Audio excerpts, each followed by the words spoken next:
আমাদের আজকের দুপুরের খাবার হচ্ছে পাবদা মাছ দিয়ে নতুন আলু টমেটো, এই যে সাথে গুলশা মাছও আছে কয়েকটা। এটা হচ্ছে বাঁধাকপি দিয়ে ডিম দিয়ে ভাজি, মুরগি দিয়ে নতুন আলু,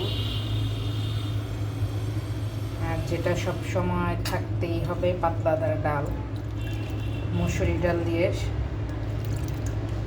অনেক অনেক ডাল দিয়ে পাতলা ডাল খাই আমরা, মুসুরি ডালের পাতলা ডালটাই রান্না করেছি। সাথে এই যে ধনেপাতা, টমেটো, শীতের টমেটো কিন্তু অনেক তাড়াতাড়ি গলে যায় মাশাআল্লাহ। আর এই যে বেগুন আলু দিয়ে ইলিশ মাছ, এই প্রনটা এটা হচ্ছে আমার মেয়েটার জন্য।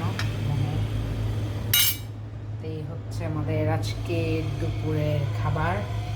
মজা করে খাবো। এখানে সব খাবারের মধ্যে এটা হচ্ছে পাতলা ডাল আমার ফেভারিট, এটা সবারই পছন্দ। ভাজি হচ্ছে মোহর পাপার সবচেয়ে প্রিয়, মনেরও। আর এটা মুরগি বাচ্চাদের সবার পছন্দ। মোট কথা সব কিছুই সবার অনেক অনেক অনেক পছন্দের খাবার।